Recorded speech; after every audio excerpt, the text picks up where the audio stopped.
Greetings, ladies and gentlemen, and welcome back to another episode of Guest Discussion. I believe this is the first guest discussion that I actually have on YouTube.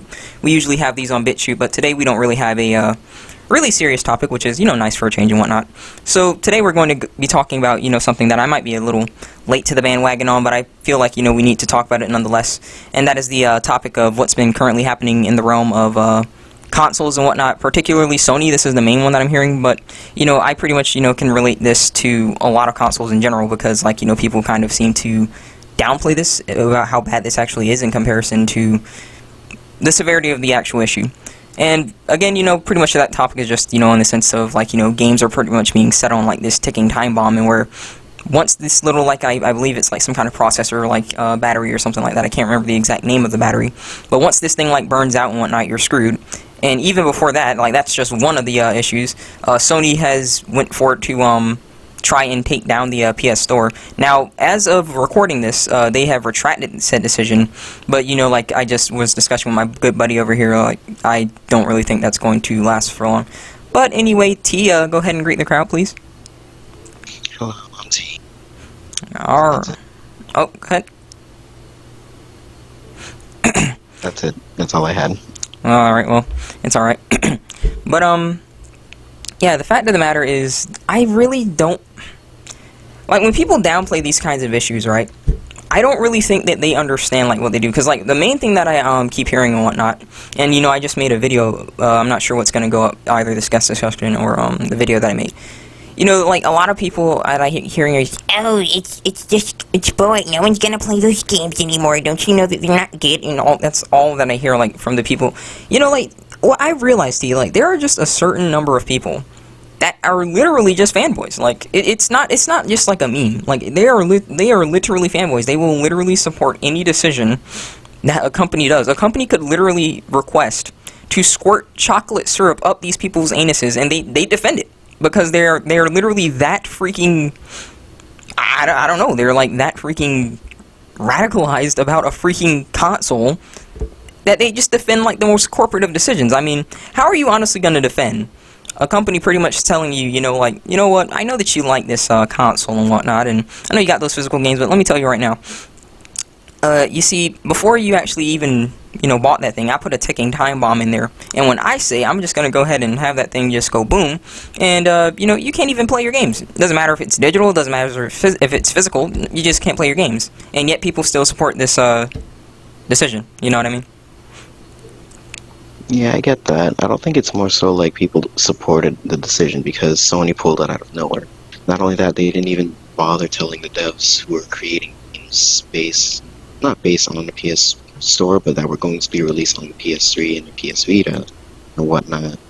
Sony didn't update them on what they were going to do, which kind of led this conundrum that they were going to face, where either they had to continue supporting the game that they were going to make for the system, or just figure something else out. And I kind of feel bad for them, but with Sony acting the way it is, it kind of doesn't surprise. Because, if they're doing this with the PS3 and only having to because of Clash, they're probably going to do it for the PS4 eventually. Much later on. Yeah, they pretty... PS5 oh, as go well. ahead. That's it. Yeah. No, they pretty much confirmed that from what I've understood. Because, if I'm not mistaken, I'm not following the new consoles as much because, like I said, I think I told you already, and I think I told people on my channel already, I'm just not really... I'm just pretty much done with consoles, as of late and whatnot, but from what I'm understanding, the PS5 is not backwards compatible and whatnot, and it's pretty much the only way that you'd be able to play games that you like on, say, PS4 is to stream them and whatnot. And, that's pretty much the direction that these people want to go and whatnot, because they want to turn gaming into the new Netflix, and you just, I can't fathom, I understand the convenience, right, of a digital game. I was in on this as well. Back in the day, when digital games were first becoming a thing, I was like, man, this is awesome. I don't have to go to GameStop and whatnot. I was like, yeah, that's awesome.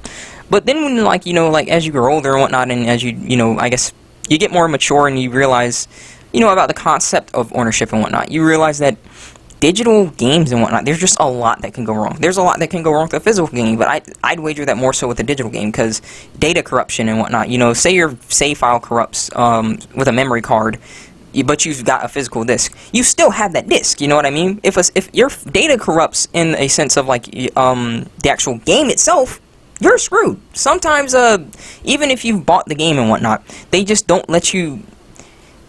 crap can go wrong to the extent where, like, you literally just can't access the game. I've seen instances of that where someone literally has just had their game just literally, I don't know, like, just glitch out on them, and so they uninstall it, and they try and go back to the store, and it's the problem is just not resolved and whatnot. And that's one of the issues about the, digital concept, because even then, like, if you were to say to uninstall it because, like, it's freaking out or something, you know, if you don't have internet, like me, for example, you're pretty much in a rough spot. Like, I recently, you know, like, got, like, you know, the Fallout, I got, the Dark Souls 3 trilogy and whatnot. I've been playing that to death. And I got, like, you know, the Fallout 4 Game of the Year edition and whatnot. Now, funny thing enough, and, like, I know this is kind of off topic and whatnot, but funnily enough, like, the Game of the Year edition for, like, say, Fallout 4 didn't actually come with the DLC on the actual disc. You actually had to, like, download the DLC via digitally, and so I actually had to, like, use my hotspot and whatnot. But the point of that, why I'm bringing that up and how this is and how that relates is the simple fact that, again, that was a kind of a digital thing, and instead of them actually putting a Game of the Year version and actually having all the DLC there on the disc, they still want you to you know, download stuff. And my problem, again, you know, with this is the concept of, you know, my suggestion to, like, you know, kind of help resolve this issue is to at least always have the option of physical games and whatnot, to just have it be there and whatnot. Like, even if it's not, you know, like, in nearly as much demand, at least just have the option there for the people who you know, care about game preservation, the people who care about physical copies and whatnot, you know. And the main issue that, you know, I get in my head and whatnot, and that some people tell me, is just, you know, games are just not in a state of, well, they're not complete anymore. Like, they're always sold incomplete, you know, like, it's always got, like, you know, DLCs, like 4 or 5 DLCs, and now that we have all these seasons and microtransactions and whatnot, and so it's like the only real time that you might have a complete game is literally, I guess, after, like, they're done with it, depending on, like, if it's like an online game, and even if it's not necessarily like an online game, if it's like, you know, say Dark Souls, that's a good example. For example, you know, like the first Dark Souls had, like, 1 DLC, Dark Souls 2 had, like, I think 4. And Dark Souls 3 had, like, if I'm not mistaken, is either 4 or 3.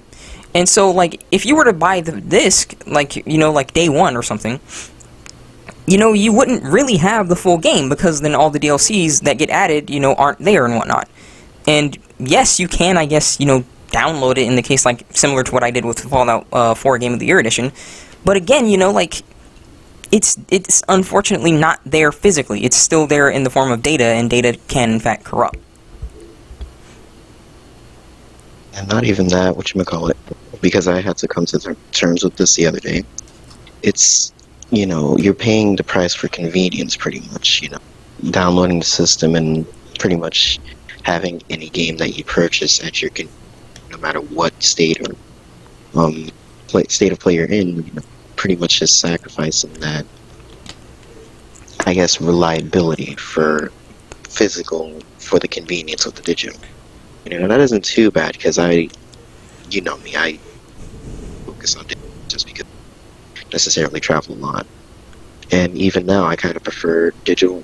It's still good. I don't necessarily have the space for any physical copies for some. And then, yeah, it's pretty much easier to manage. But as you say, with the battery of the PS3, soon the PS4 as well, all the digital games that are accessible used to be. Yeah. And then, go ahead. I was gonna say, just it's also true that sometimes some files do corrupt over time, which makes it even harder to manage and maintain or take care of it. At that point, I think it's just a legality situation where you have to prove that you, or something like that. I don't know.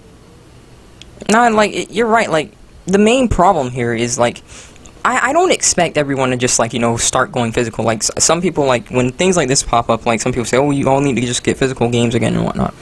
You know, like, no matter how much, like, we do that, like, I'd say the 21st century has just spoiled us. Like, back in our time, like, back in our days and whatnot, even though we're not necessarily that old and whatnot, you know, burning stuff to disc was very common. You know, like, bootleg DVDs and music videos and whatnot. We weren't really, you know, like, this isn't surprising to us. That's pretty much just how you did stuff. When you wanted a CD, you know what you did back in the day? You had to You had to wait for your stuff to come onto the radio, and then you had to, like, have a, like, little blank CD, and you put that in there and whatnot, and then when the radio comes on, you hit record, and you hope that there were no commercials, stuff like that. So I'm familiar, with stuff like that. I'm familiar, like, even before then, even before CDs. Let's get even more ancient. Let's talk about VHS, baby. If you wanted to put something on that tape, you had to freaking record it, and you had to rewind it. So I'm familiar with, like, having to do stuff the physical way, so I also understand the problems with the physical way. I understand the things that can go wrong the physical way, and whatnot. And so I do, again, recognize and understand the convenience. That's why digital games were so successful, like, when they started becoming, like, a lot more, mainstream. Because it's just more convenient. You don't have to go anywhere. You can get your game right then and there and whatnot. It's very nice. But again, like, it's just like you mentioned. It's like we trade reliability for convenience and whatnot. And, still, as far as I'm concerned, you should have that choice. If you want a digital game and whatnot, you should go for it. But I also do think, if you want that choice, then if you want a physical copy, you should still be able to go for it. Because all that they're really doing in the digital sense is pretty much just making it to the extent, like, you own it less and less. Like, for example, like, when it comes down to, like, Sony and whatnot, like, there are just so many instances, like, not just Sony, but, like, when it comes down to, like, any kind of service and whatnot, like, it's just utter nonsense, because, like, they act as though you can't share your information with someone, for example, like, say you have a niece, or, like, a little brother or something, and it's like, you give them your Netflix information so that they can watch Netflix and whatnot, and Netflix has the gall to be like, did you just give your information to someone that you know without our permission? We're not going to allow this. And, like, there was some kind of big, scandal about that, to the extent where, like, they, like, block you from being able to do that. I'm like, now hold the heck up.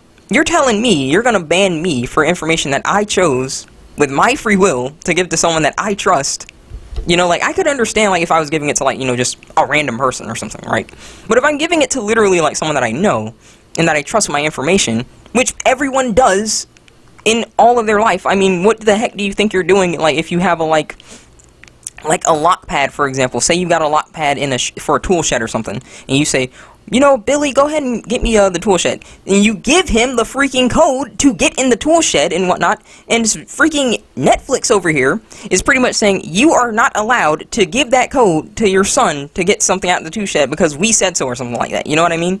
And so I'm looking at that from a sense, like, translating it to Sony and whatnot, and it's like, they're doing the same thing. They crack down on, like, game sharing and whatnot. They're like, oh, if you game share, we're gonna have a fat lock on your thing, and I'm like, it's my freaking info. Like, what the heck is your deal? I mean, you got some nerve, like, not just them, but, like, a lot of companies that are, like, data collecting in general. They've got some nerve about how they talk about, oh, you can't share your information and whatnot, and then they go and they sell your freaking data to, like, third parties and whatnot all the freaking time. You know what I mean?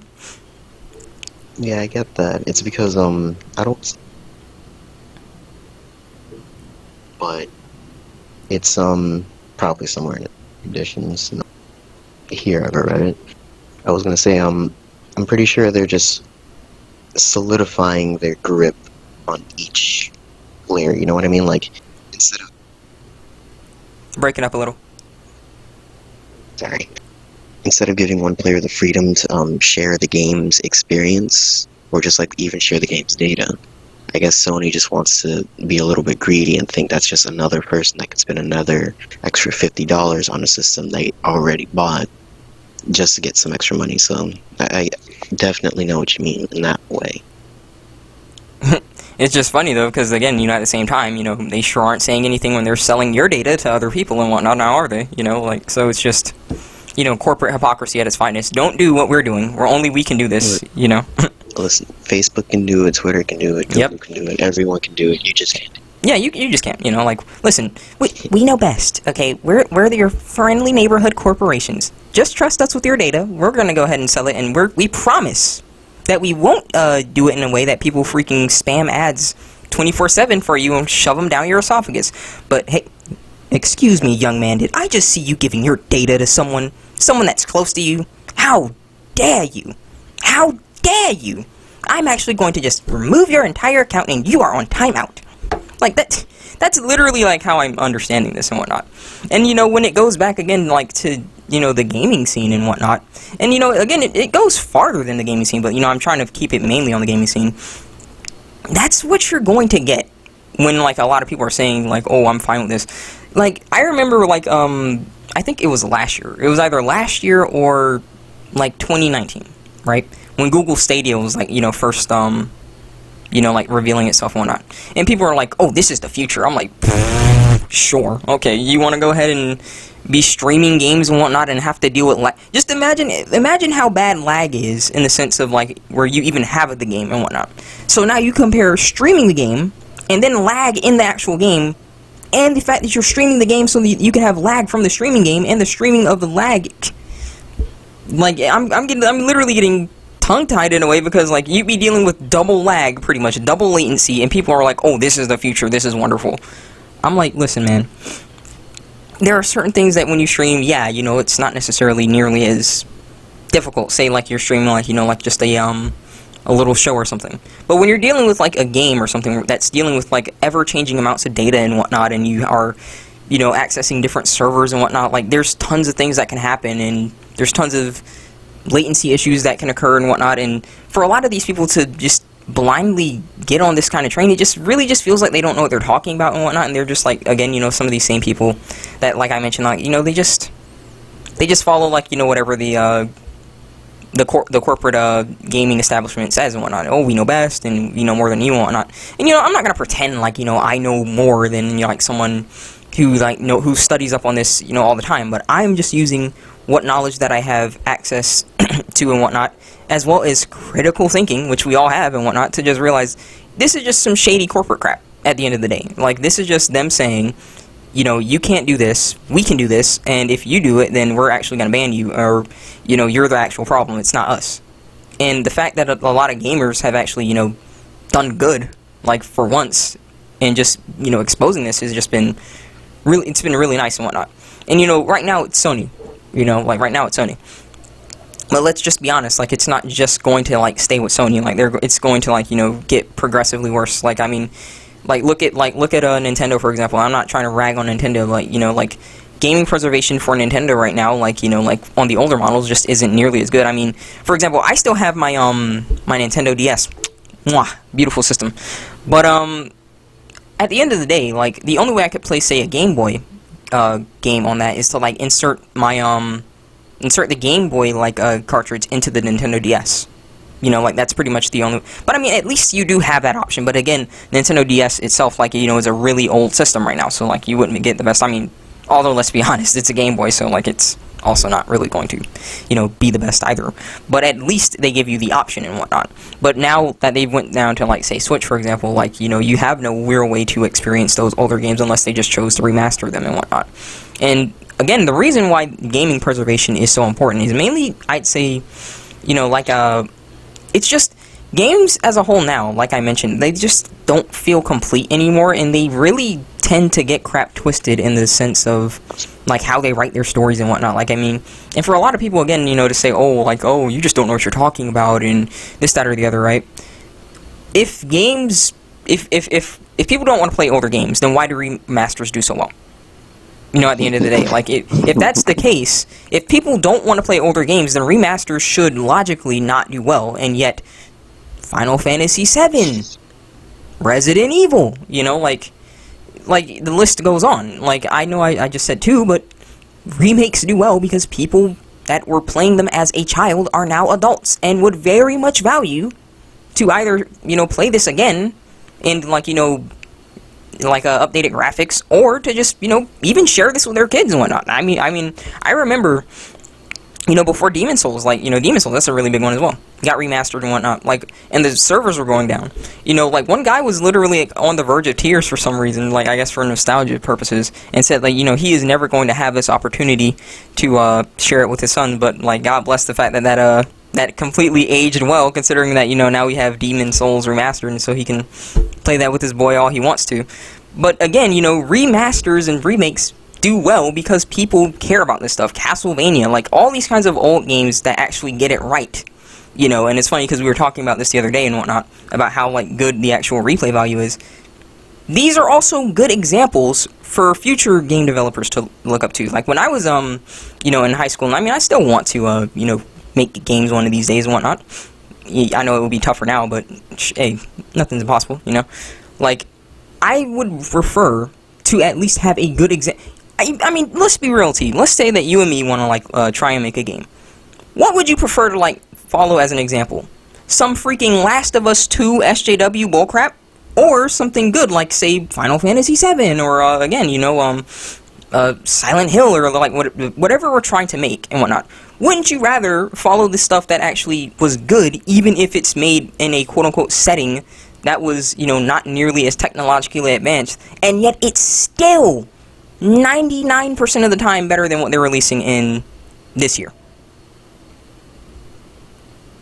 I was gonna say, that's because if you have an agenda to push or a narrative to keep for some reason, or just if you want to stay in your feelings, you know, you make The Last of Us 2. You try to make a self-insert type of video game where the player essentially plays a story you want to make and have your quote-unquote character in the story, where it's actually you just seeing a portion of their opinion or their life that they feel like they should share. You know, it's not really a video game experience. It's more of a, I guess, a life simulator, except for the life part. But yeah, if there's a formula I would probably like to follow, you know, it would probably be something. Okay, see, the idea behind it is a little bit complicated, but you're gonna have to work with me. So, Mate. if I would have to use a template, I would kind of follow a little bit of Cyberpunk 2077, because, you know, hold on, that's why I said you gotta hear me out. Now, see, in theory, the game should have worked, because it had the right formulas to give essentially what the players wanted, you know. Tit lasers. Not even lasers, just like a retroactive type city experience, or you just playing in like a huge field where you can. It's like a GTA, except, you know, you actually have the freedom to do what you want. Now, including the the retro punk experience and whatnot.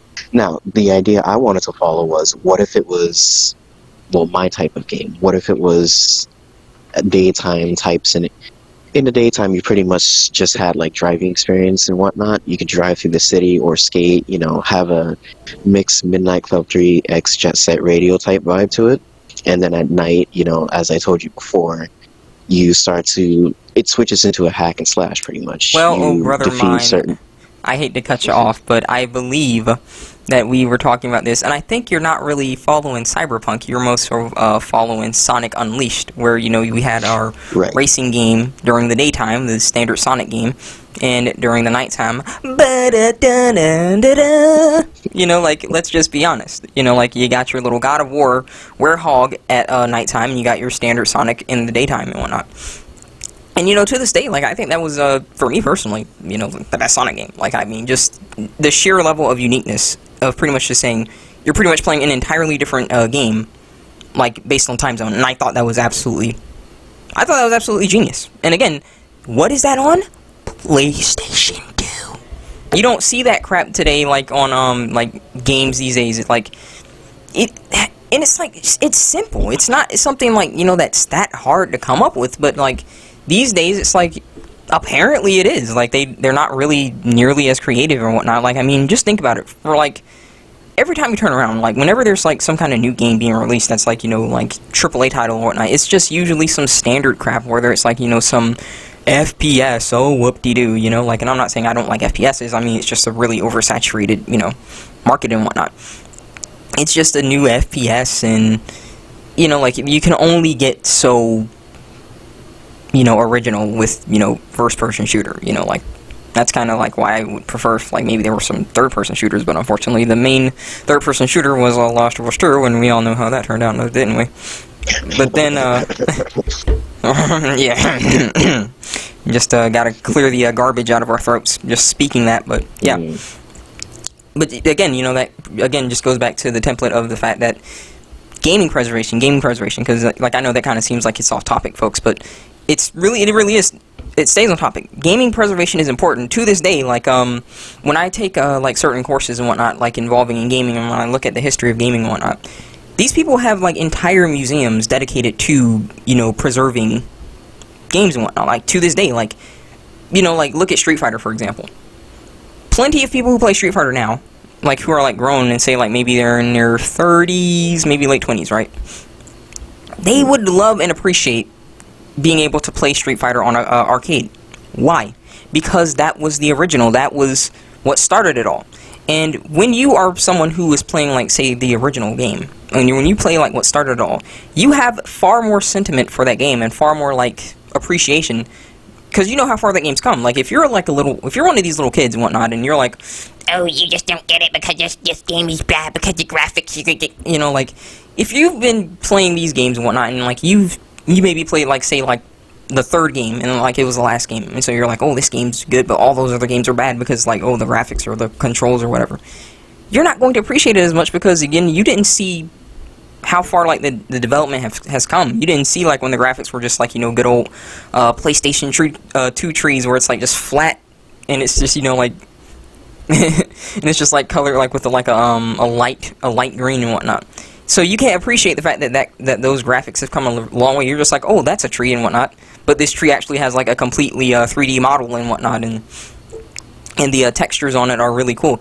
You can still appreciate it, but you won't be able to appreciate it as far as someone who actually experienced that, hey, this is how a tree used to look and whatnot, and this is how a tree looks now. You know, like, the fact of the matter is, gaming preservation is something that is really important because, as far as I'm concerned, it's a part of history, it's a form of art and whatnot.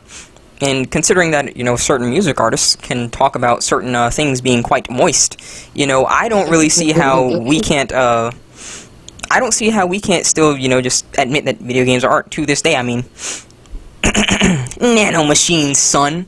Like, you know, like, people who get that meme will appreciate that game so much. And that game itself, with all of the memes that it has created and whatnot, has a very, very, very loyal fan base for it to literally be a spin-off, if you will. You know, like, I don't know if it's canon to this day, like, but it's just one installment on the 360 and PS4, PS3, I believe. And to this day, you know, it still gets a lot of attention. And if you say that in any of the comments, you will see a whole bunch of people just come out of the woodworks. And again, you know, like, little kids, they're not gonna know what that stuff is, but, you know, people like you and me and people like who are probably older, we're gonna know what that is, because that's what we grew up playing, you know. Yeah, I get that. I was about to say, don't you rag on my PS2 Skyline graphics. I'm gonna need you to calm down there, son. I mean, I'm You know, not. I get that. That's these little kids. I get that. I understand that the youth won't necessarily understand that graphics aren't, well, they weren't given originally. They could look at old video games and be like, wow, that's not very good. But I assure you, Keeve, whatchamacallit, another example is Shadow of the Colossus. One of the main things I just loved doing in that game was just riding the horse around the map and just taking a look at the atmospheric world that the character was in, including the poorly rendered PS2 graphics. You know, I kind of like looking at the skyline and watching the moves, watching clouds just zoom through the sky, and I'm just like, wow, it doesn't look like this in reality, but the fact that it kind of looks like this still is amazing. Yeah, like not only that, they also went out of their way to create some amazing graphics too. But go ahead. No, like, it's absolutely true, because at the end of the day, again, the point of the matter is you appreciate something, like, when you know how far it's come along and whatnot. And keep in mind that, you know, technology is always going to change. Like, I'm sure, you know, like, if gaming hasn't become absolute dog crap, like you say, within, like, another decade or something, you know, you're going to look at, like, PlayStation 4 games, and you're going to be like, what the heck is that? That's garbage or something, you know, like, these little kids and whatnot, they're going to look like, that's garbage and whatnot, to whereas we're like, that's pretty decent and whatnot. But they're going to think it's garbage because maybe they're, like, playing some VR crap or something, you know, like... But the fact of the matter is, when you take the time to, like, really just look at, like, these older games and whatnot, like, there's just a lot of hidden gems. Like, I mean, for example, too, like, let me come out of the closet, if you will. I've pretty much had a lot of movie games on my PlayStation 2 and whatnot. Like, I had a lot of, like, movie games, like, on the disc. And tell me why. Well, I'm not necessarily sure if you would classify it as a movie game or a show game, like... So for example, like, I know two that I remember for real, but, like, I did have more, I just can't remember them, right? Like, oh yeah, I remember one. I don't think I played it that much, but okay. So I remember 3 especially, but I mainly played 2. So I had Matrix: Path of Neo, and I had this SpongeBob game, Creature from the Krusty Krab. And listen, I know you're probably like, SpongeBob game. Come on now, that thing. No. That thing was. I was gonna say I had a SpongeBob game too, but go ahead. That thing was legit good as heck. I'm not kidding. That game, like that Creature from the Krusty Krab game, that game was legit to this day. Really solid. I mean, for example, like, just think about it like this. Imagine you have a racing game, a hack and slash game, and then you've pretty much like got a Godzilla game. That's literally all in that game. That's literally all in that SpongeBob game. You know, like, it's crazy and it sounds like that would never work, but it works really freaking well. You know, like, it works really well. And that's done, again, on PlayStation 2. PlayStation 2 hardware. Matrix: Path of Neo, for example. That is really good combat on PlayStation 2. Like, and, I mean, what am I saying? Like, you know, that's just Matrix. Like, look at Devil May Cry. Look at how many people love Devil May Cry. People tend to forget that that came off of PS2. You know, like, when people sit around here and, like, talk crap about, like, you know, like, older consoles and whatnot, it just really shows, like, I don't know, they just got no respect for the classics, man. They don't respect the seniors and whatnot. There, boomer. Hey, man, I'm a boomer. Fellers will tell you what, these darn kids, they just don't get it. They don't understand. Back in my day, we didn't have these little loot boxes that boost my power. It was all skill. Back in my day, when you played Final Fantasy, you didn't get some boosts. You just had to beat Sephiroth or you were raging your butt off. You know, like, these kids don't get that. They don't understand the fact that, you know, like, you don't artificially boost your powers with some freaking mom's credit card or something. Like, oh, sure, your game looks pretty, but then you got, like, your nice little difficulty settings lowered and whatnot. Back in our day and whatnot, we had that stuff as well, but even freaking, like, normal and whatnot seemed ridiculous at times, you know, like, so. I've just realized that, you know, like, the more that you really, like, just see games advance and whatnot, and the more that you see them, like, take this approach to becoming, you know, more mainstream and digital and whatnot, they also, like, tend to be pretty, they tend to become a lot more, like, kid-friendly, or, like, just noob-friendly, not necessarily just kids, like, you know, like, the ease, I kid you, listen, think about it, like, look at Call of Duty, right?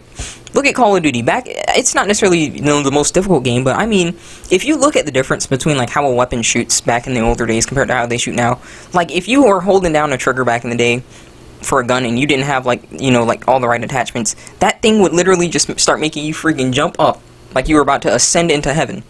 If you have it now and whatnot, you could literally have no attachments on a gun and whatnot with an LMG, and you are literally just on target, just letting it rip. And I'm like, I wonder why that's there.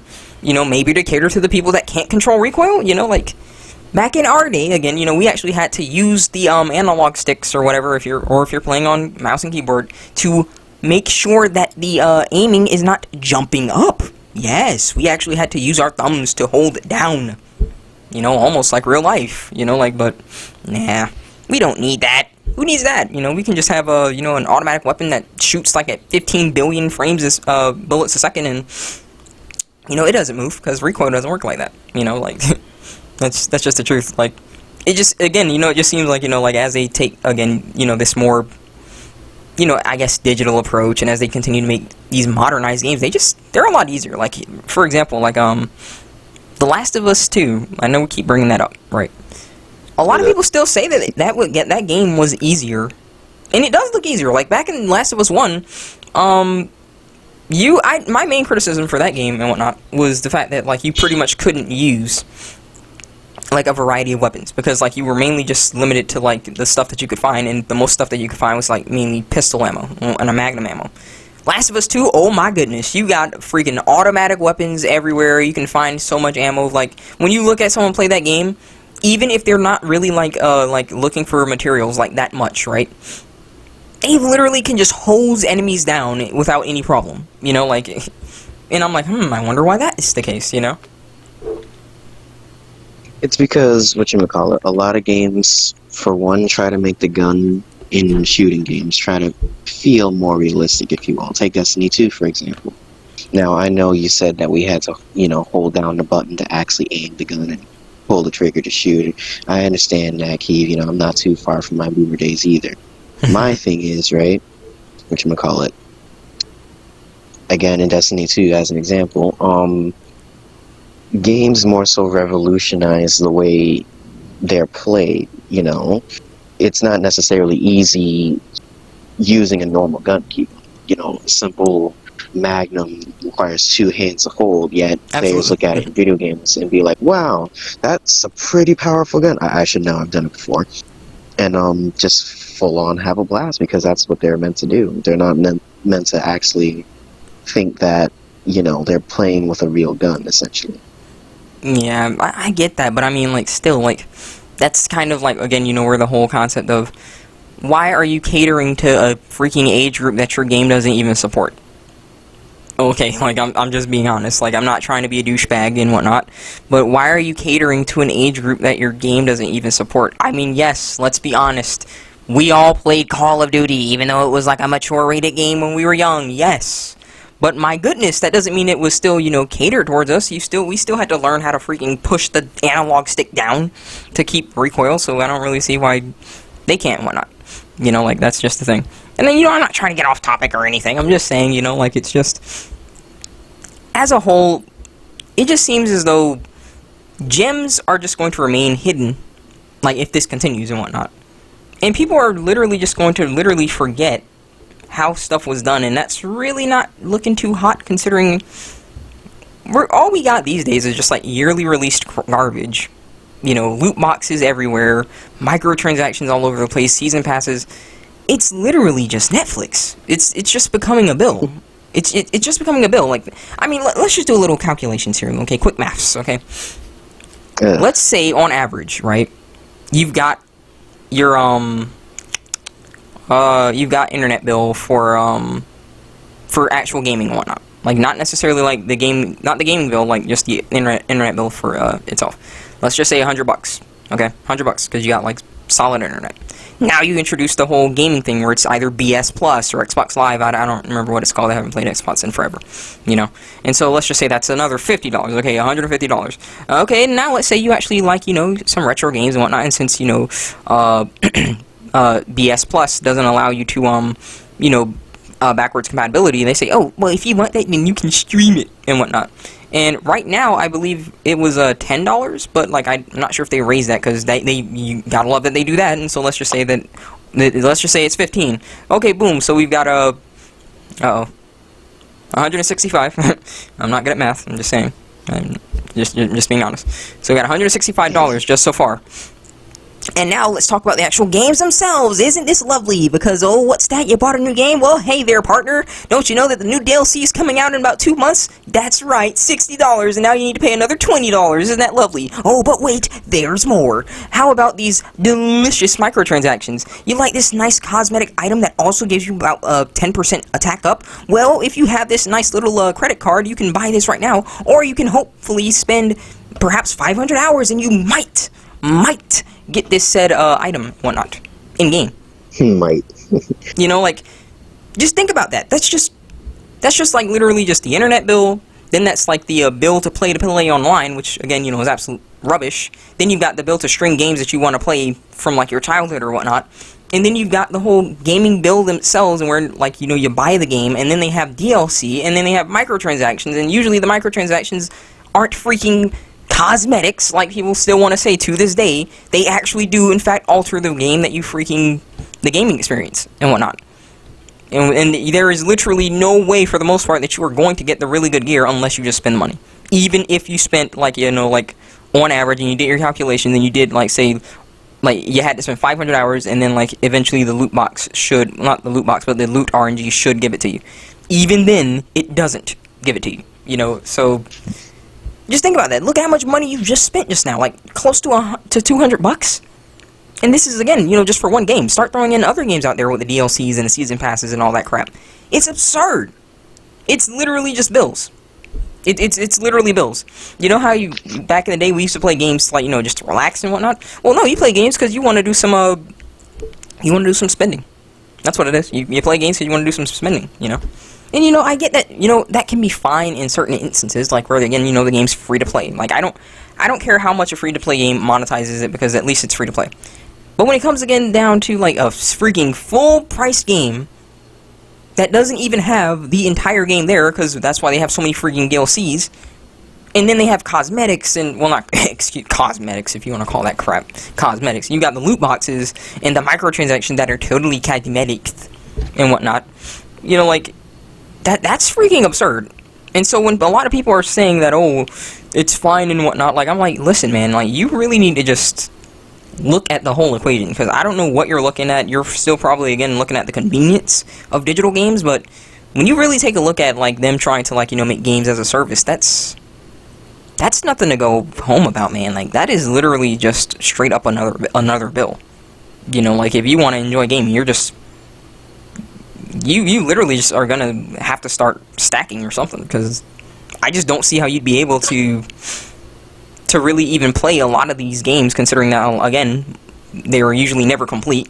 They always have some kind of DLC, and then they have microtransactions and loot boxes, and then they don't even, especially for consoles, again, like, you gotta pay to play online, and then they're trying to make it to the extent that you don't even own it, and you have to stream it, like, because if you have to stream it, like, let's just be honest, like, if you were on an average setting one, if you actually, and they actually decided to just go ahead and move up and just say, okay, just stream games, I think everyone would legit have to get better internet if you really are going to be serious about playing games online. You cannot hope to play a decent, like, looking game at a relatively playable rate with, like, just average internet. Like, 60 megabits is not cutting it. You legit need, like, at least I'd probably recommend, like, 100 plus.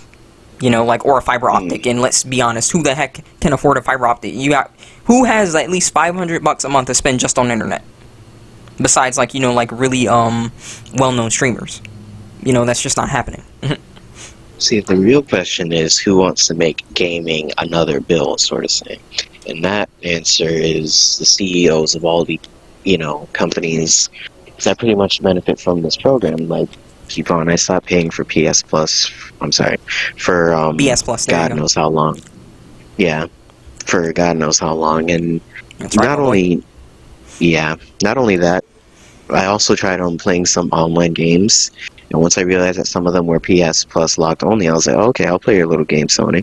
Yeah, I'll refuse to play online with these other games, although they do look interesting. It's just that it's not much of a hassle.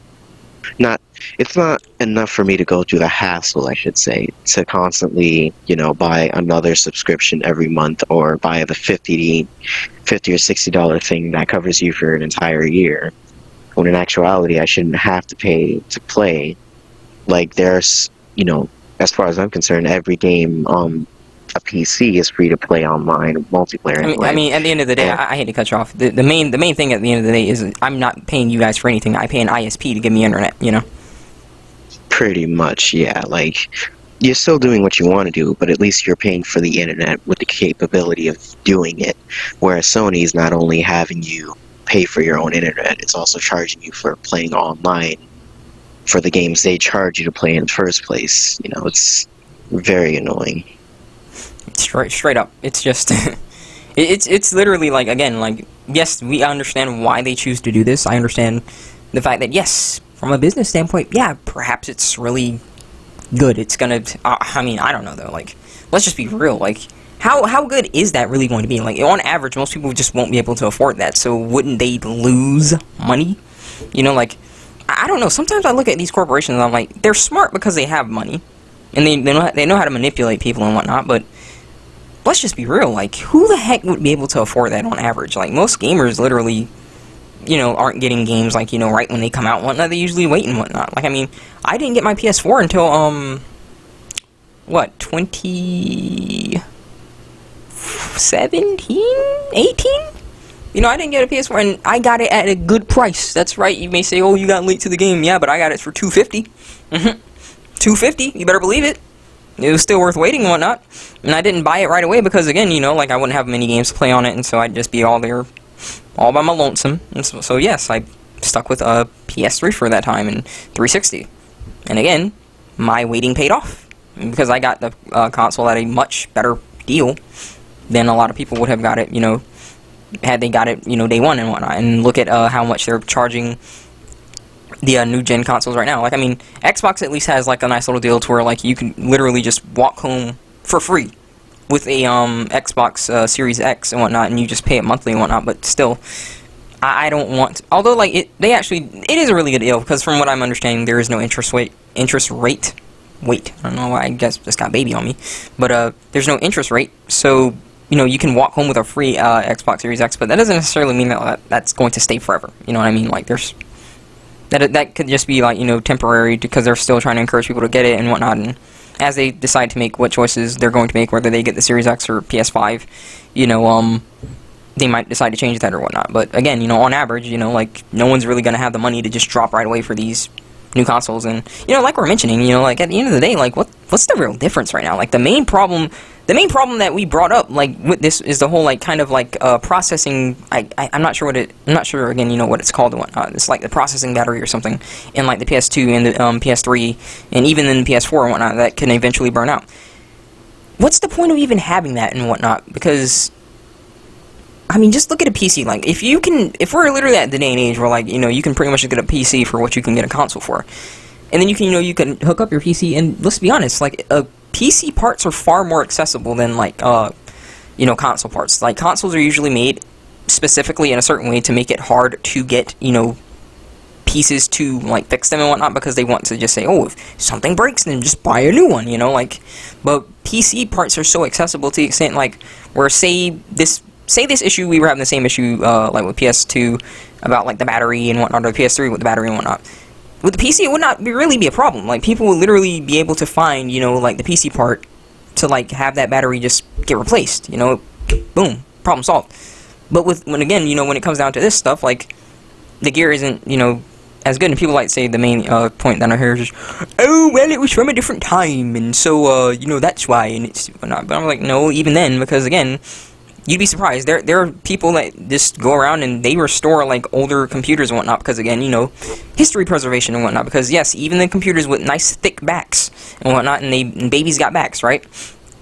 Those computers represent a time period and whatnot, and so even though they're not really using them for the processing power, they're using them to, show off how far maybe, technology has come, maybe how far the computer as a whole has come and whatnot. And so it is their duty to keep them up to date, in the sense of, like, yes, they don't have, like, the processing power of these computers, like the new ones, but they do have the same processing power that they had back then, and so they fix them, like, with the parts that they need to operate and whatnot.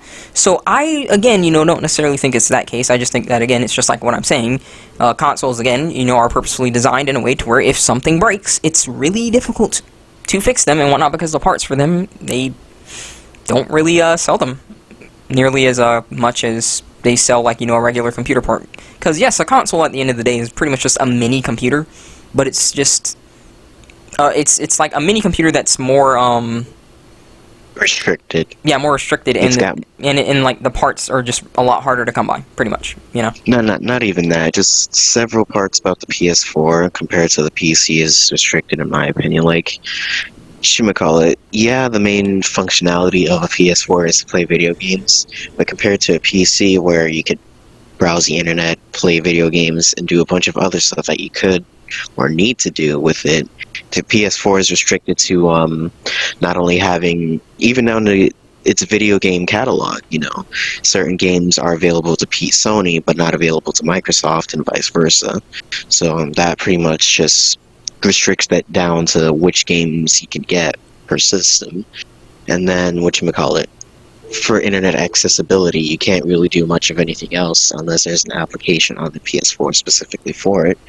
Like, granted, I don't know why anyone would want to play music with their PS4, but, you kind of have the option to with the Spotify that's on there. However, what if there was another game, from an indie game developer that's not on the PS Store that players are interested in playing with? Say, for example, Happy Wheels. Can't play that on PS4 or anything else. Yeah, I had to. But still, no, that's a good point, because, like, indie games get slept on, like, I mean, for goodness sake, I mean, like, I remember playing this, and I remember raging. Well, no, I didn't rage bad, but I was lost as a freaking puppy. Like, on PS2, like, there's this game called, Frogger, The Great Quest, and, the controls are absolutely terrible, but it's PlayStation 2, so again, you know, I also understand. But holy cow. That game, for, like, even though it probably will, like, make me quite upset if I try to play that now, because, like, I know what good controls are. And so, like, if I try to go back to that... Yes, yeah, I kid you not. Like, if you play that, like, the guy is so slippery, it's just like he is, like, literally a real frog. There are just times where it's like, you have to jump to, like, a platform, and it's like, it's programmed in a way to, like, where if you're aiming for a platform, he is automatically going to jump at an angle where he'll get to that platform. But there are also times where it's like, he jumps at the angle, hops on the platform, and just says, "Weep," and just slips right on off, and just, yeah, you know, it's not a good time. So, it's fun, you know, and it's, again, you know, a gem, you know, on PS2, but, again, you know, like, it's not necessarily something that you'd want to, you know, play on the main stage. But again, it's, you know, a nice, you know, a game, even if it's not necessarily, like, you know, amazing in a sense, like, it can still be a gem in the sense that, you know, like, you could be showing kids, like, I mean, for example, I know that we talk about, like, you know, like, Shrek, like, in the sense that, you know, Shrek is a very popular meme. Well, there was pretty much, like, a Shrek Smash Bros. It was called, like, Shrek Super Slam. And at a certain university, I believe it's in Europe, I believe, like, to this day, you can go right there because they like that game that much that they literally have PlayStation 2s where you can play Shrek Super Slam and whatnot. you can play freaking Shrek Smash Bros. At a university because they care about preserving the games that much, you know, which is pretty awesome. And yes, to this day, that character's busted. You know what we're talking about if you know what Shrek Smash Bros. Is. That character's busted. I don't think I played the game. That character's busted. That's all I'm gonna say. Like, you can, if you look that stuff up and whatnot, you'll see what I'm talking about.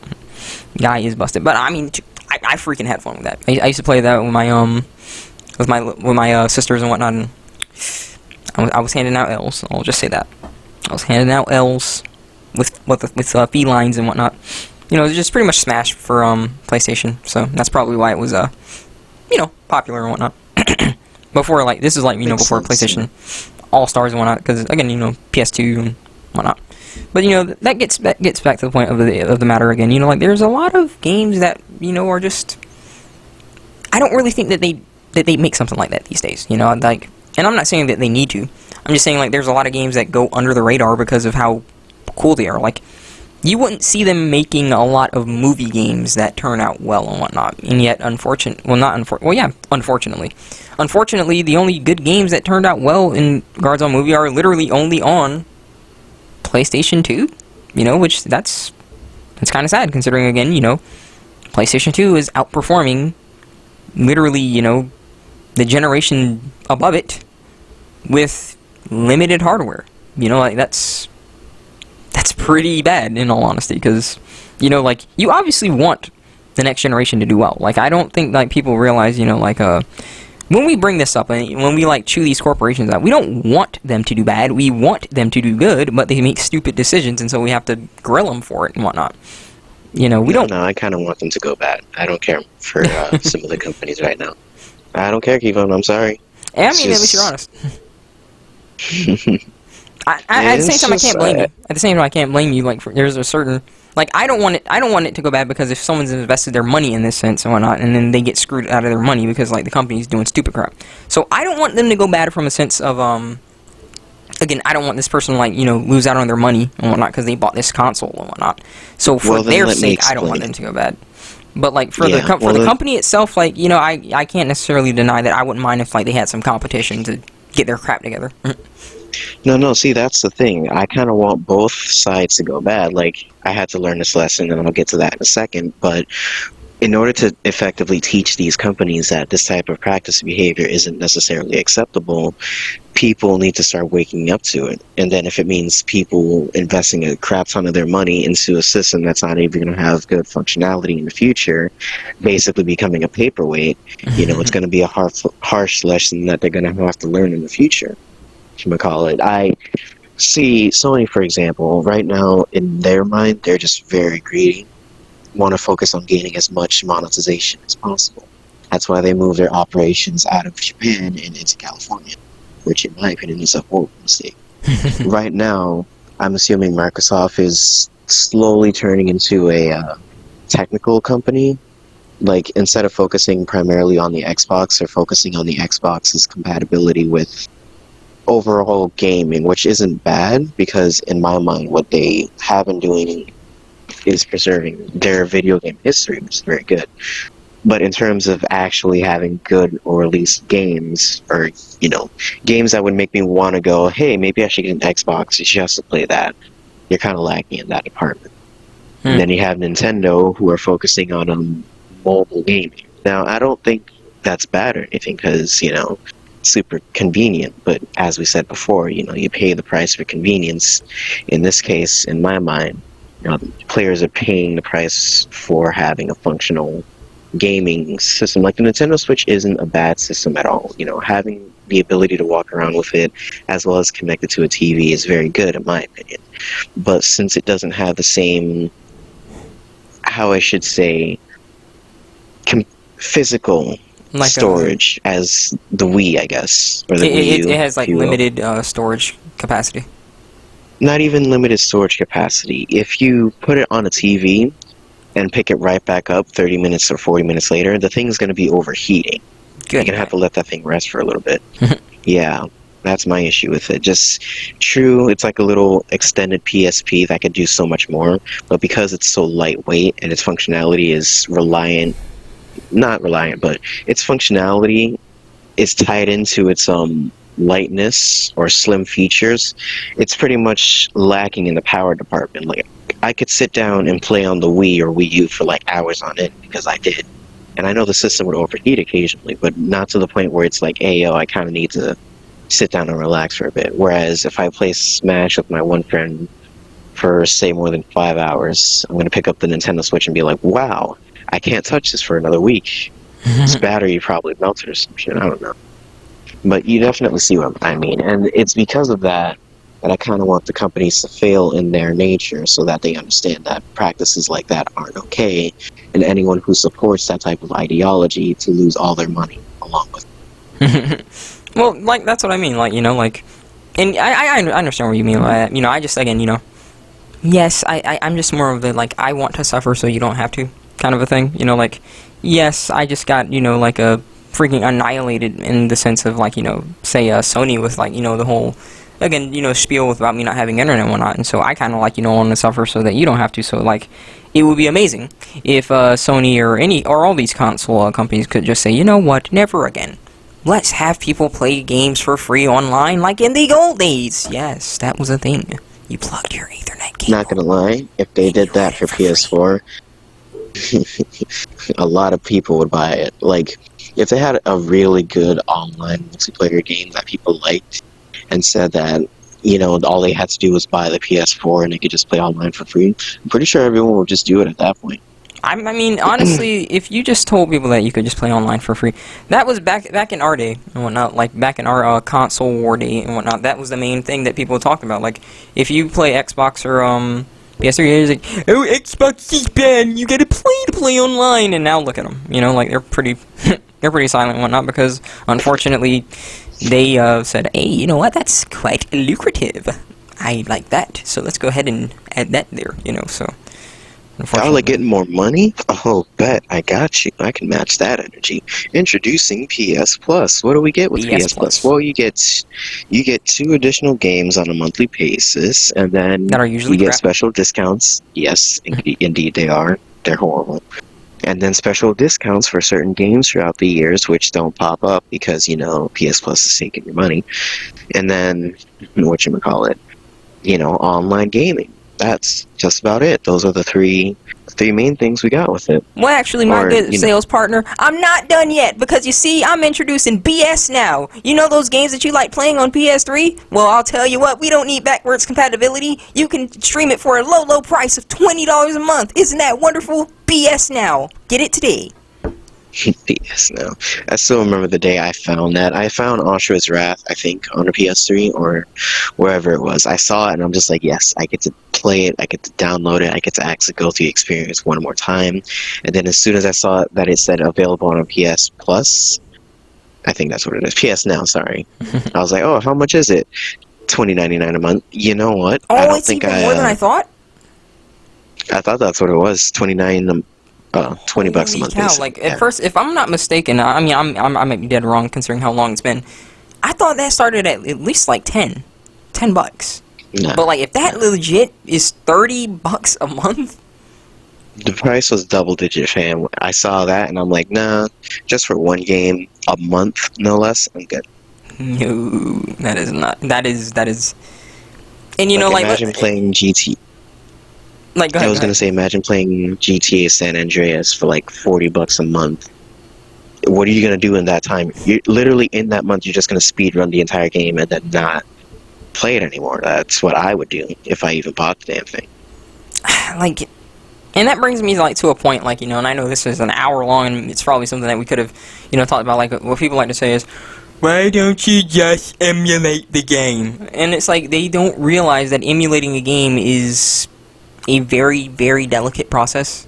To where if you really want this thing running, even if it's an older game, it sometimes can take a bit. It can take quite a bit of time to do that stuff, and that's why at the end of the day, you know, when it comes down like to your choice about how you'd want to play this, at the end of the day, you'd want to be able to play it, you know, physically. Because like if you have a digital copy, you know, like they're gonna go ahead and try and stream. They're gonna want you to stream that and PS Now and whatnot, like $30 a month. Oof, oof. No, no, thank you. Like I'd much rather, no matter what it is, again, whether it's, you know, console or PC, because PCs do have discs and whatnot.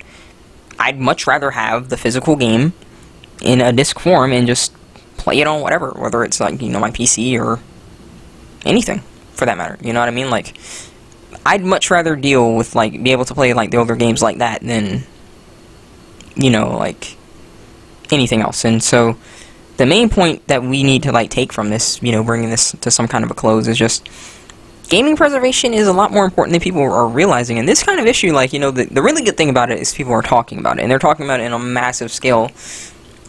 And so, like, it's gotten so bad to the extent that, you know, Sony has no choice but to save their face, and so that's why they're doing what they're doing right now. You know, but, again, you know, it's, like we're saying, you know, it's for now. They're not gonna, like, I mean, if they really cared, for example, like, then wouldn't they be saying something like, oh, we're going to try and, you know, like, have the PS5 have some kind of backwards compatibility? Because for people who say, oh, that's not true, they can't do that. Remember, this is how you get them right here. This is how you get them, T. If that's untrue, remember, I don't know if you know this, but like it was a bit ago. Xbox X literally just randomly said that you could play, like just randomly announced this one day, that you could play your Xbox 360 Call of Duty game on the Xbox X. So they changed some kind of update, like in the digital content, in the digital concept or something, to where like you could literally, you didn't have to do anything. You didn't have to buy hardware. You didn't have to do anything. You didn't have to even have the newer versions of the Xbox X. You just had the Xbox X. Well, and you could literally just put in your 360 Black Ops and play it. So I know that these people can. I know that these people can do it, and they're just choosing not to. So that just makes it even worse. You know. Like I said, it's Sony that's pretty much acting like that. Like, you have Sony moving from Japan and into California, and if you're not from America, you pretty much have, I wouldn't say no understanding of California, or like a skewed conception of how California looks to the world. I guarantee you, if you spend one day there, you're gonna be like, holy hell, get me out of this shithole. It's horrible. So for Sony to leave Japan to California pretty much shows you the mindset that they're going with right now. Like, not only that, the majority of their partners that they've been working with for so long, like the producer or director of Dark Souls and whatnot, left Sony after they announced, or at least they attempted to announce, a shutdown of PS PS3 store and whatnot. and then other indie developers who might be from Japan, who are working with Sony, now started to separate themselves from the company. So, as a whole, gaming, at least in the East, is going to get a little bit complicated. And it's funny that you mention that, because, like, before we actually close this, that brings a really good point. People really sleep, again, on, like, you know, like, on, like, game devs and whatnot, and how, like, they really feel about this whole stuff. Like, you know, like T, I mean, you know, for example, and even, like, people who know, for example, of, like, just how serious, like, I love Bloodborne and whatnot. You know, I have an entire podcast dedicated, the Hunter's Dreamcast, that's based off of Bloodborne, the Hunter's Dream.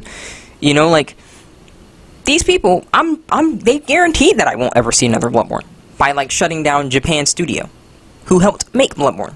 You know, like, I mean, maybe they can do the same thing that they did with Demon's Souls and whatnot, but I mean, FromSoft is still FromSoft, you know, like, that's still not, I mean, that's still not, you know, I mean, I know that the Demon's Souls remake was made by Blue Studios, something like that, I believe. I might be saying it wrong. But, yeah, but, like, for the most part, they guaranteed that I won't freaking see a Bloodborne, even if it's not a Bloodborne 2, like, just a Bloodborne 60 FPS or something, you know, like, Not even that. I'm pretty sure he felt that way because once Sony cuts off ties with the PS4, Bloodborne isn't going to be accessible to the public anymore because it's never been released on PC, so I can't emulate the game. There's not even a PS4 emulator. And then the game never reached Xbox, so Xbox players can't access it. Once the PS4 dies, Bloodborne pretty much just dies with it. Yeah. I literally want to scream like Goku and just scream, "I will not let you destroy my world." Like, I'm dead serious, because I was holding it in, actually, in all honesty, because, like, just you saying that, I'm not gonna lie, like, just you saying that, like, really, that hurts, man. That hurts. I know it's not you. Yeah, because I thought about it the other day. You like, but think that's what we're talking about here, though. Like, there are literal games that are, like, absolute masterpieces that people are never going to play because of stupid decisions like this. Like, just think about that. Like, that's what I'm talking about, though. Like, and when you really look at, like, remasters and whatnot, look at what they're focusing on remaster. Like, to this day, like, from what I've heard, right? And I'm actually going to be doing, like, a video essay soon about this. They're choosing to remaster Last of Us again. Not Last of Us 2. Just the original one. But they're choosing to remaster that again. Again! You're gonna pay for Last of Us 3 times in a row? PS3, PS4, and PS5? Last of Us Remastered is not... There is nothing about that game that I think, you know, could get that much better with the PlayStation 5. Oh, we did ray tracing. So now what? hold on, Keeve. This time we're gonna add a female love companion to the story, so that Ellie could choose her to... I can't even say it with a straight face, I'm sorry. It's just... I'm probably gonna go with that route. I'm not. No, you know I'm not lying. No, I would not be surprised if they because, like, from what I heard, it's not even like a remaster. It's like going to be like a remake. So I would not be surprised if they just really use that as a way to say, let's push some more SJW ideology, baby. You know, like, that, no. No, it's not happening. But yeah, thinking about that seriously, man, like, there are just certain games that people are just never going to be able, like, I can't, like, I'm being honest, that's hard for me to imagine. That's genuinely hard for me to imagine, to just say, like, you know, if someone is literally just never gonna be able to... They're never gonna be able to enjoy Bloodborne.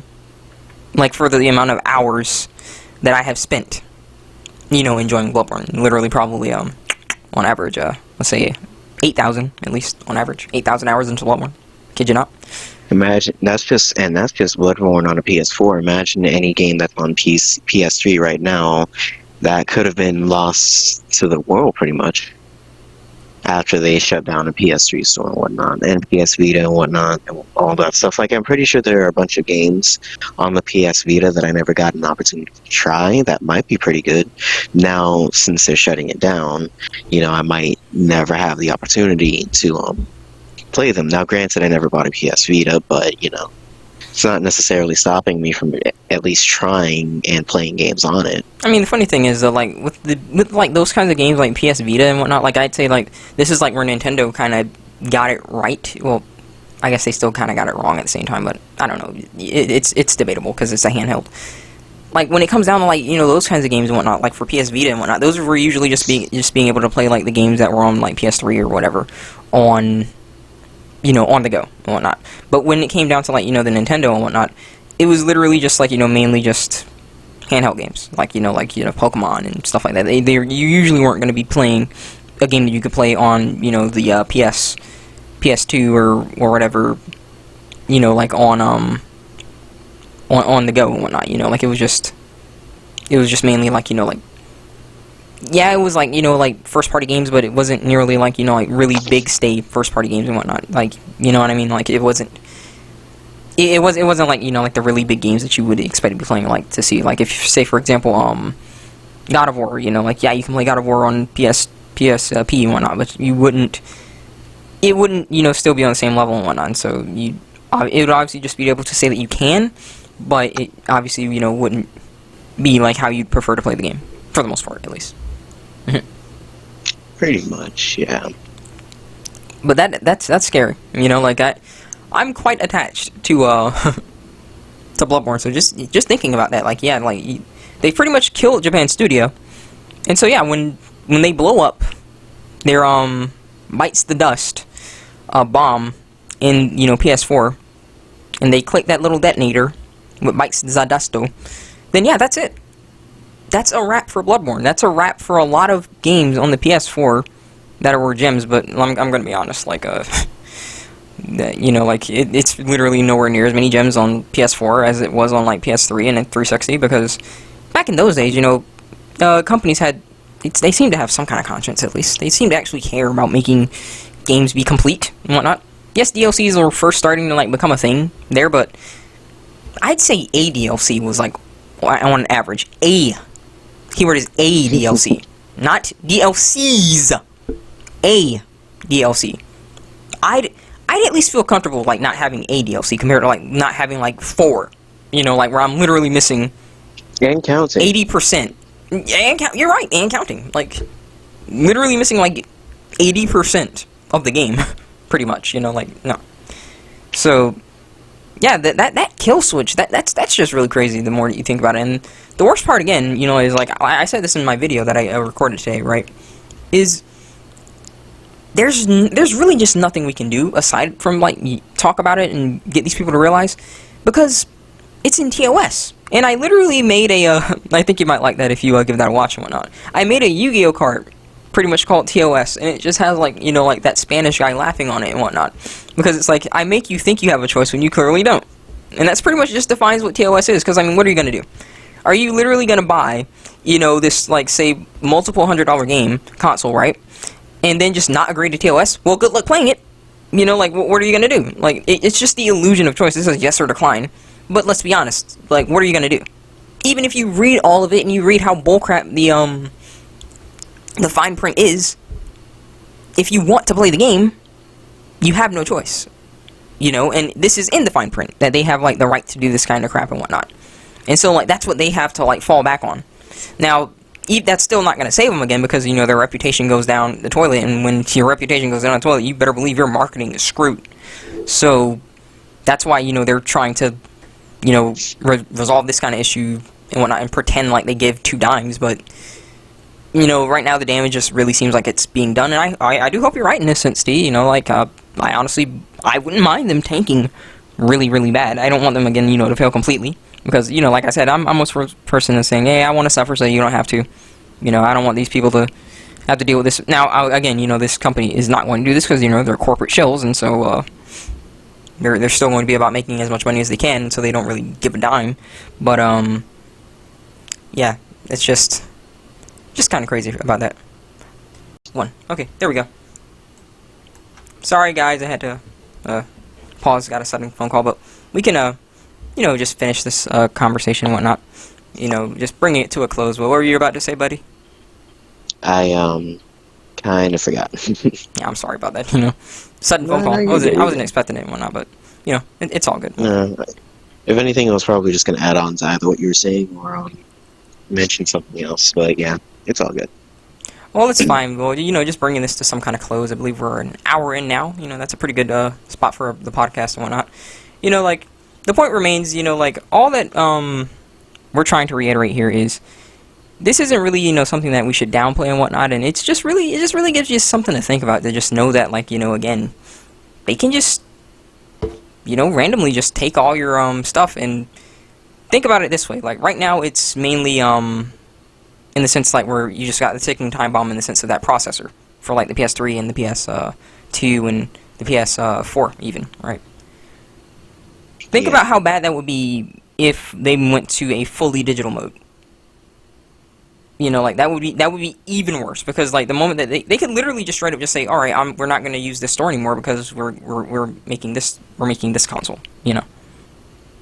I mean, Xbox is kind of doing the same thing with the what you call it, digital only console, I guess. Yeah, pretty much. It's just that I don't really see, or I don't have an example of Xbox just completely cutting off the old system. Like maybe manufacturing it, yeah, like 360, but to stop its online capabilities or functionalities, I don't think that's happened before. I don't know, like, and I understand that can happen, but my main thing is just let the store stay there so that I can at least be able to play the games. That's at least my thing. Like, I don't really give a crap if I couldn't play, like, with the servers, because obviously, player bases are going to go down and whatnot. But just being able to at least play that, because again, like, my prime example for this was Demon's Souls. Like, Demon's Souls didn't have any kind of remaster until just recently, literally last year. You know what I mean?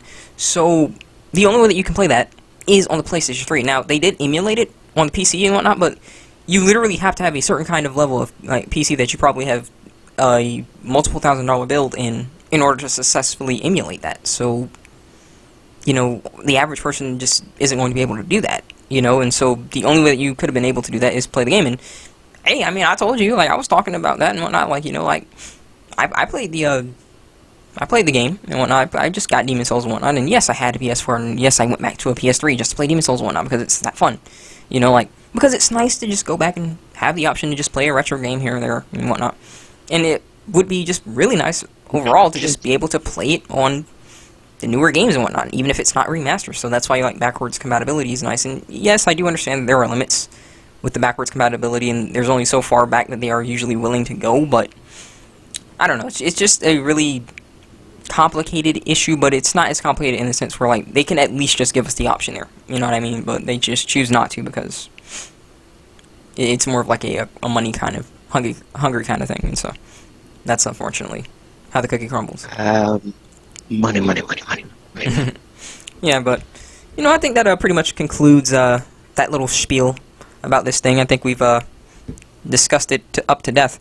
But when we come back next time, we're going to be talking about something a bit more serious, or we might actually continue to talk about this depending on how the situation develops, because believe it or not, this situation is actually really interesting in the sense that every time, like, a new video comes out, like, there just comes more and more stuff that you start hearing about this, and, I really appreciate, again, like, just how many people are actually looking at this stuff, and because, I wasn't actually aware. Like T just told me, like, like, they chose to go back on their decision, air quotes, for now. So we really should follow this closely to ensure that, we can do the best that we can and hope that our games are going to be preserved in a really good manner. So, any closing thoughts, T? Well, I pretty much said what I had to say and get what I wanted to say off my chest. Just Sony at this point is dead to me. Microsoft's kind of dead to me. Nintendo's slowly getting there. But, unless they do something stupid. Because right now, funnily enough, in their eyes, Smash Ultimate is a disappointment. And I'm just like, all this player fan base and yeah, believe it or not, they see Smash Bros. As a disappointment, not good enough. Sure, they're funding the game, but Smash Bros. Ultimate isn't the type of game that they would want to showcase or be the face of Nintendo, pretty much. And honestly, I kind of don't blame them. Isn't Pokemon their main thing, though? I mean, Mario was always their main thing because you got Mario World, Mario Odyssey, Mario Galaxy and whatnot, all the classic Mario games on there, whatnot. It's just that they've pretty much just beaten the dead horse to the point where they would milk it for just about anything they've got that's worth. So it's there. That's why it's not completely dead. Mm. But hopefully their ambition doesn't overshadow their, I guess you could say, greed, if you will. I just don't look forward to that because the day Nintendo and any other gaming company becomes dead to me because I realize they're just trying to take advantage of players who want to play video games and sacrifice that for money is the day I go, all right, I'm just going to get a PC. I'll create my own game. Through Mm-hmm. that, see how many people have had enough of this haphazard bullshit and then just completely take the market. Yeah, man, Because I'd be with you. Straight up. it's gonna break someone at some point. Yeah, hey, but that's the thing, like, one of the biggest things that is going to help solve this issue is if someone just says, you know what, I have had enough, and they just make something that's actually compatible and whatnot. And if people are smart, at first, obviously, they're going to be like, oh, that's new, that's never going to be a thing, but, like, people always don't realize, just like people who are like, the telephone is never going to be popular, the computer is never going to be a thing. Time, says quite otherwise, so history is going to decide, well, actually, let me quote a legendary game. Let history decide who's right. End of story. Y'all know what that game is from if you actually, play games that are good. Again, that unfortunately at this rate, you might not be able to play, so if you can play that game, if you can play Metal Gear Rising Revengeance, please do, because that game is fantastic. But yeah, that's going to go ahead and conclude this. I hope that you guys enjoyed, and again, when we come back next time, we're either going to continue this situation about the gaming scene, or we might talk about something else that is of equal importance. Hope you guys enjoyed again, and hope to chat with you soon.